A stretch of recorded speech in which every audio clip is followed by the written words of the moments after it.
tarde. Meu nome é João Vitor, sou formado em Letras pelo FRJ e sou também poeta.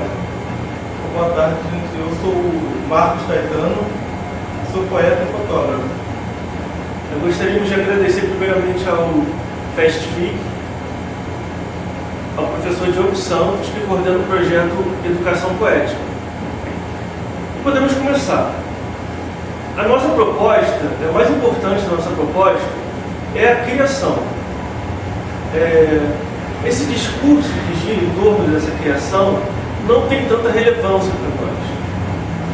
Portanto, nós acreditamos que ouvir o próprio poeta é muito mais importante do que ouvir discursos conceituais, políticos, sociológicos que tratam de um poema, por exemplo. Muitos discursos recaem na filosofia. Por exemplo, o que vem primeiro, o sentido ou o significado? Você acredita em inspiração? Você não acredita? Por que você não acredita? Eu acredito por tal motivo, não acredito. Acaba se tornando uma discussão retórica para conduzir uma determinada verdade, uma determinada opinião. Acaba sendo um juízo de valor. Mas o discurso que mais importa, o pensamento que mais importa, é a própria obra, é o próprio poema. Os maiores professores são os poetas. Saber ouvir os poetas é muito mais importante.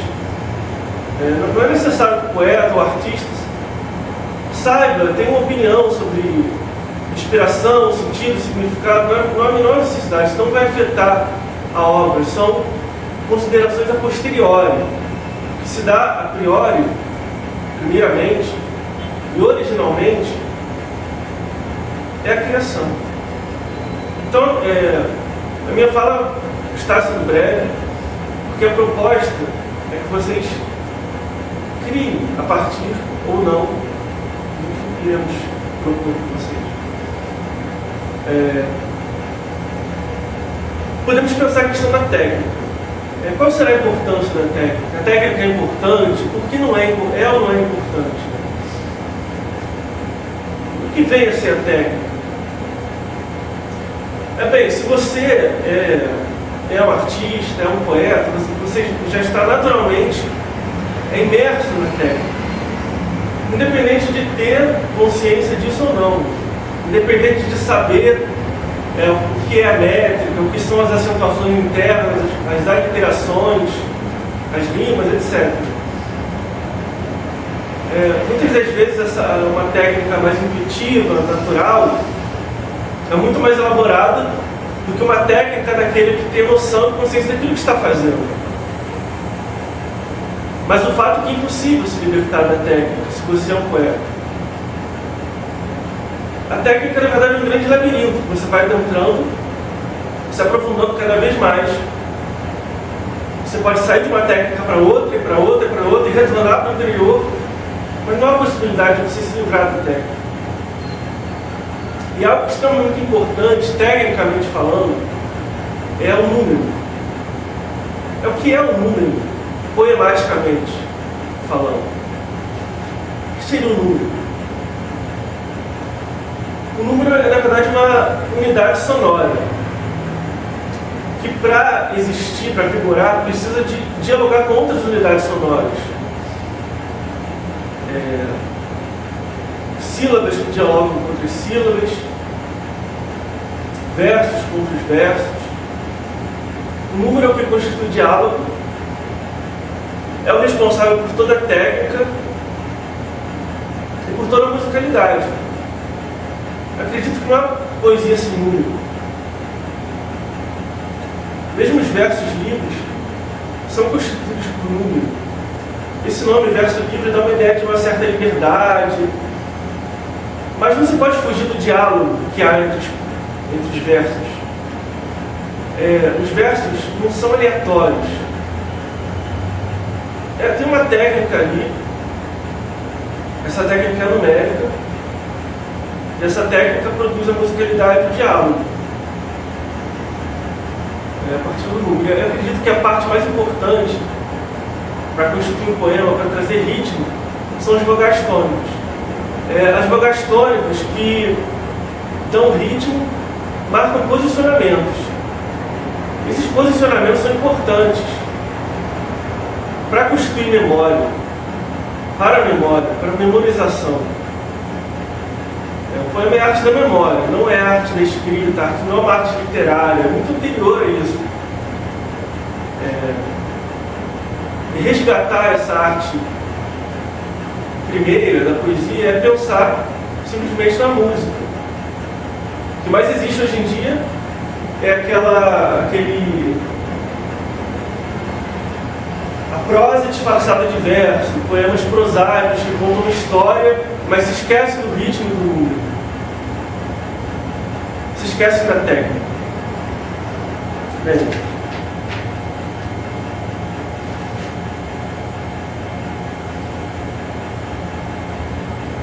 e esse número conduz um discurso.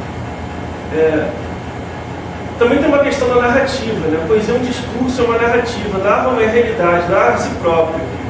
E essa é uma narrativa de realidade, uma narrativa real. Tem uma frase de Ítalo Calvino que eu gosto muito, em que ele diz que a mentira não está no discurso, mas nas coisas.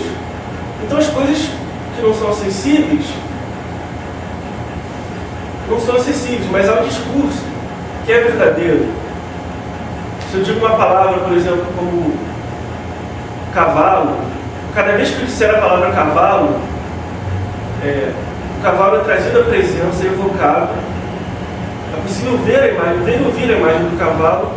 Cada vez que eu disser essa palavra, haverá um novo cavalo, um cavalo diverso. Como se fosse uma repetição do diverso, não a repetição do mesmo. Porque é sempre dito em um instante seguinte. Eu trouxe um poema de Carlos Saldanha Legendre, intitulado Elegia Lesma. Ó tropel de cavalos, insurgentes pela aurora, funesta hora em que a lesma se debate no atropelo, de seu casco castigado por humana fúria e asco, aonde elevam as formigas com suas brigas ancestrais, nesse féretro que se arrasta ao flagelo das urticas. Então aqui é trabalhada a imagem do lesma. Esse é um canto, uma elegia, um canto fúnebre. Mas não é, de certo modo, parece um épico, né? É o caminho da lesma. E essa lesma muda. A imagem da lesma vai mudando.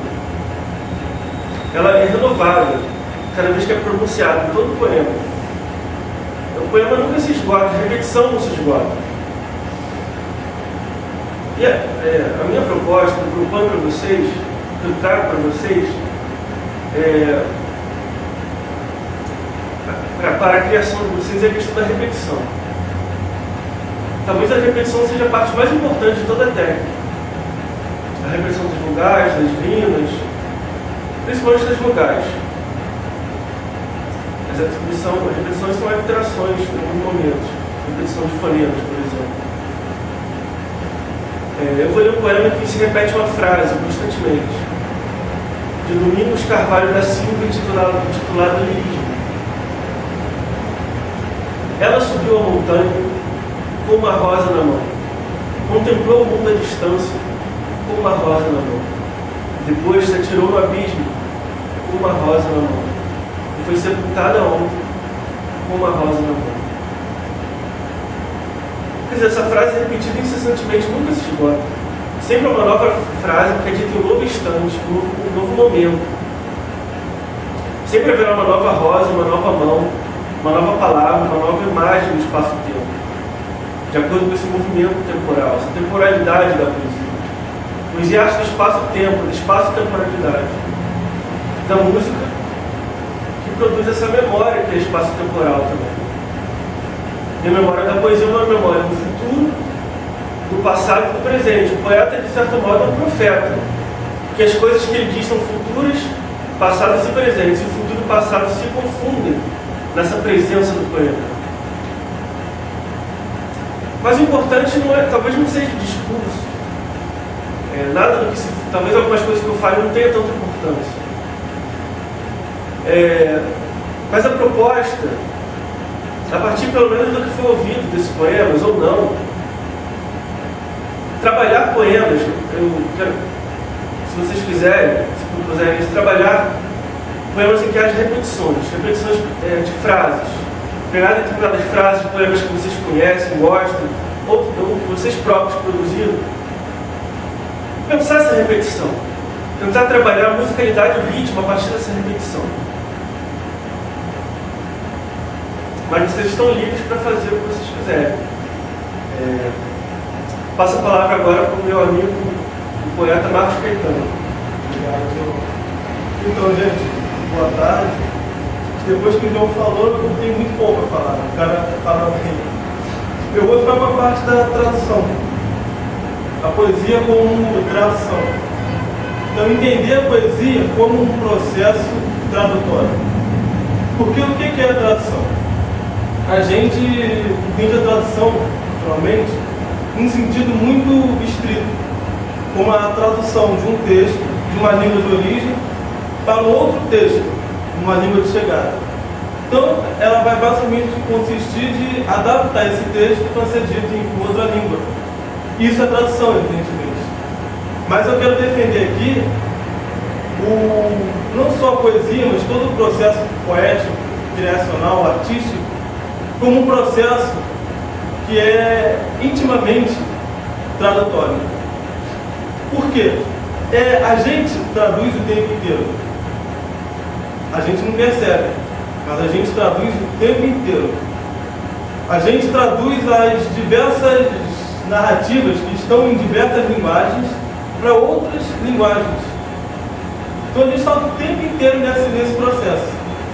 Por exemplo, falando de um poema especificamente, quando a gente tem uma inspiração, aquele clique, porque, por exemplo, viu uma cena, uma paisagem na cidade, no campo, na casa, a gente viu uma paisagem e resolve então escrever um poema. A gente foi inspirado por essa paisagem.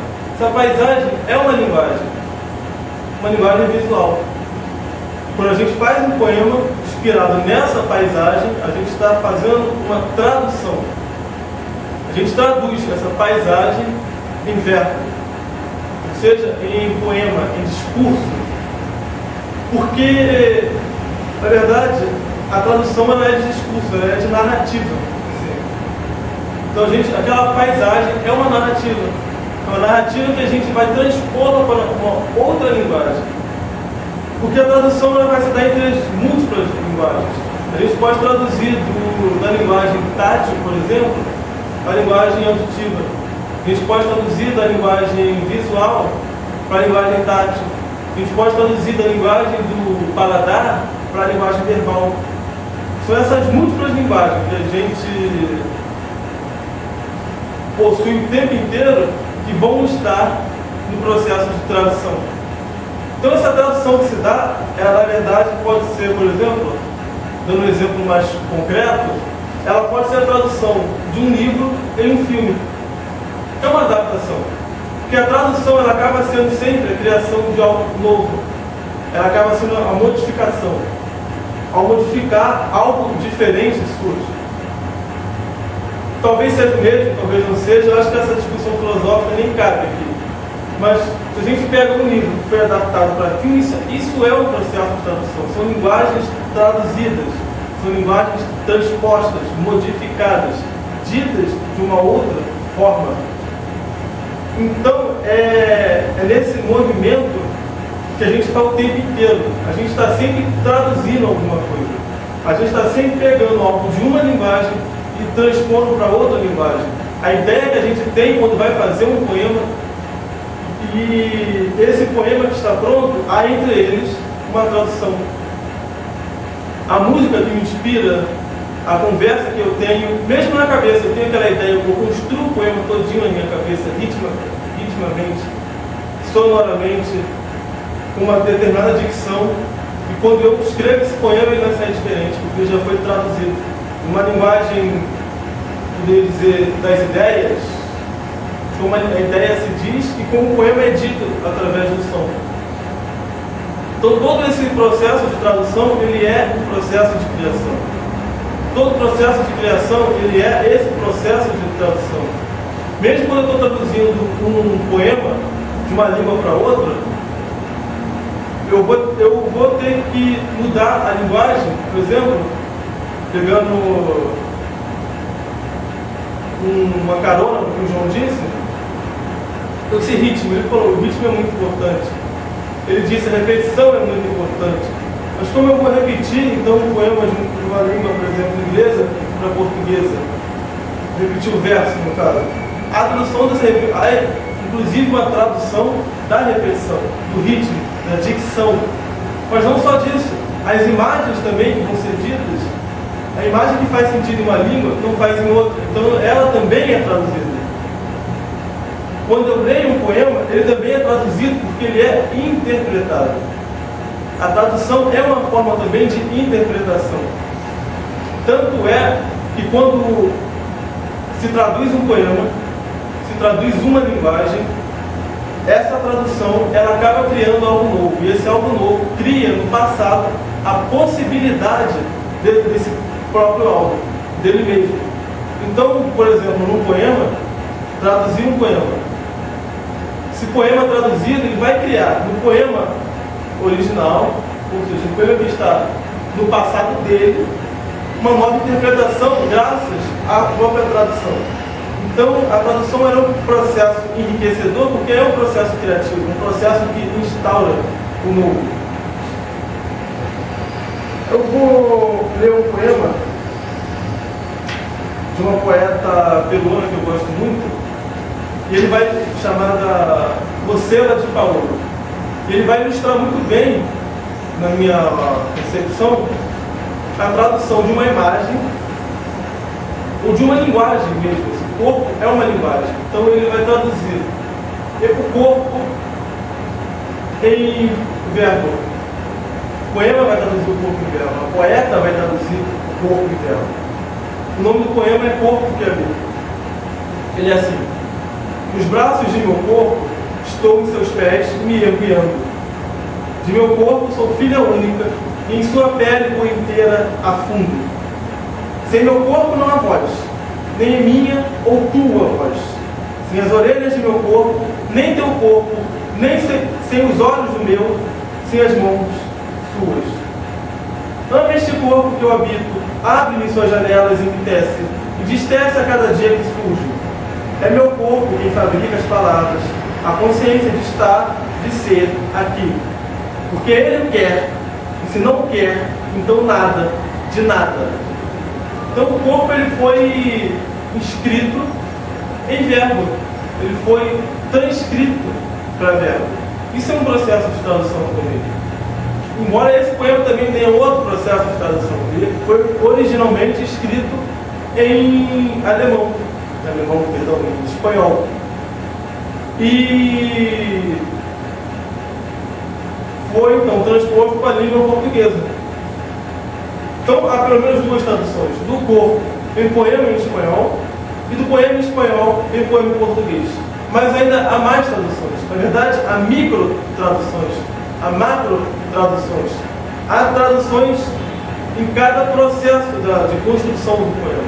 Todo o processo de criação do poema é um processo de tradução. São múltiplas traduções que compõem um poema. É o ritmo como tradução, é a técnica mesmo como tradução de técnicas. E esse poema acaba sendo então uma organicidade, é uma organicidade de traduções, de criações. Por isso, como o João disse, o poema ele não se esgota. Um dos motivos é esse, porque ele tem muito a ser dito. Ele tem muitos novos que criaram possibilidades anteriores. Então, cada vez que há uma tradução do poema, uma microtradução, cada vez que se percebe uma tradução do poema, essa tradução criou possibilidades outras para o próprio poema. O poema não se esgota. A linguagem traduzida não se esgota. Então, eu acho que já falei demais. Então eu queria, agora, a partir disso que eu falei, propor um exercício mesmo para essa oficina. Seria que vocês tentassem então traduzir. Eu trouxe aqui essa folhinha, ela tem 5 poemas. traduzir esses 5 poemas, então, que estão no português, para o português. Ou então outros poemas que vocês preferirem, gostem muito, e traduzir, mas não em sentido bem mais amplo de tradução, entende? Talvez com microtraduções, talvez traduzir esses poemas, que são relativamente grandes, em haikais, ou então em sonetos, ou então em épicos, se quiserem. Então a proposta é essa que eu trago para vocês. Talvez até unindo já no próprio João, né? Dá para quem quiser fazer as duas, pegar um poema do português e traduzir para o português. Como? Aí fica a cargo de vocês, né? Então eu não tenho mais a falar, você entende, João? Então é isso, gente. Vamos trabalhar então, né?